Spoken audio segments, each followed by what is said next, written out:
Thank you for inviting me and having me here. My background is in philosophy and economics, and I have been an art dealer for contemporary art for many years, and then speaker of the Arts Council in Germany, founded my own office for creative industries, and then kind of ended up with the cultural capital in the Ruhr region, which founded a sustainable organization, which we never expected to happen, like the Brexit. And now it's happened. It's now in its 7th year, and we have a 10 million budget over 5 years to spend to develop creative industries, also in the European perspective.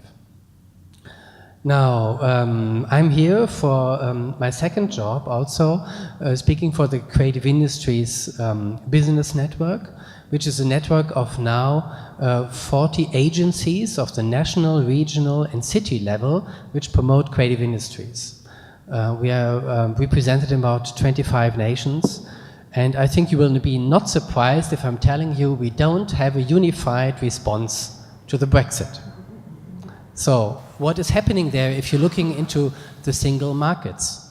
If you're looking to the debate in Germany or the debate in Austria, if you're looking at the National Economic Ministry in Austria promoting now their new creative industry strategy, in France and Spain, are they debating the Brexit? Are they debating the consequences of the UK creative industries being in trouble because of all the restrictions which might be ahead? No, they are not. I don't know a single paper. There might be articles, but I don't know any governmental considerations. So we see the situation that currently, I think the European Union is not negotiating before the trigger of this famous article leads to a non-debate in the rest of Europe, which I feel is a dangerous situation and which is adding to uncertainty. We are all professionals in the field of advocacy and know the idea of a 2-year phase of leaving the European Union was a prohibitive clause, not to bring anybody into the effect of leaving the European Union. Of course, this is not a practical clause. Of course, this is not a clause where anybody can, in collaborative spirit, leave the European Union. So, to be unpopular, I think that a lot of the uncertainty at the moment is also being added by the European Union and its non-willingness to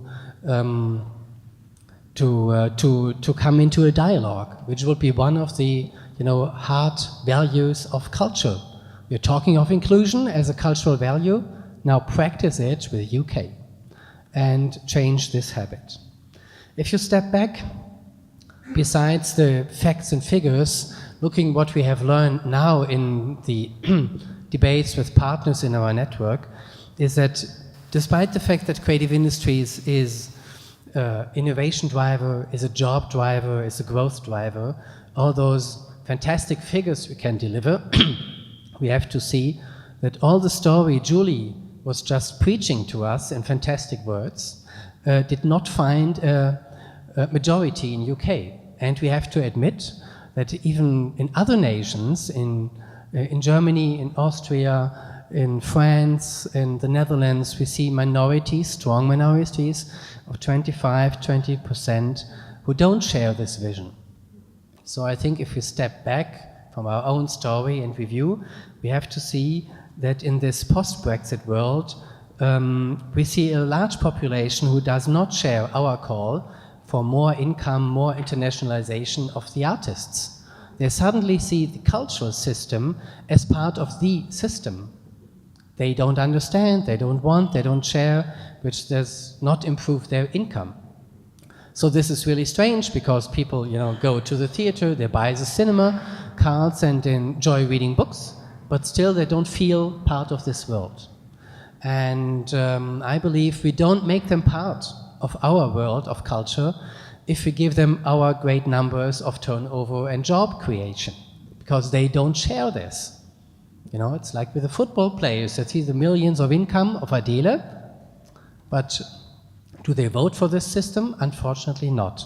So I think the Brexit is an event which must result in new questions to our cultural sector, to our identity of the creative industries, and might lead to a new paradigm of what we have to do in our society today.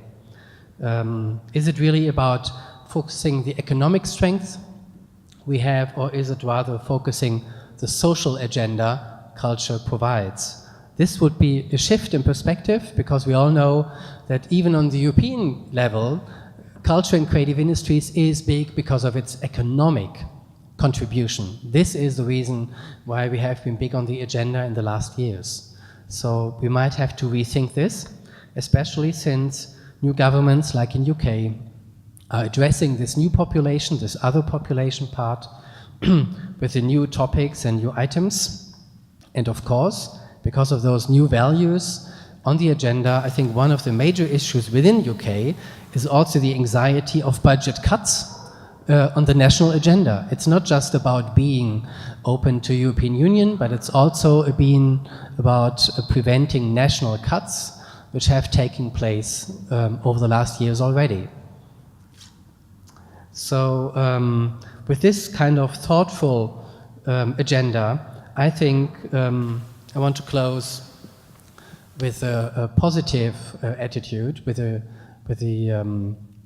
energetic call to also engage in the war of words. You know, when an MP says Brexit is Brexit, I know this is propaganda. Yeah, so I'm saying Brexit is no Brexit. Of course, UK will stay always part of the European Union, and this is just one government.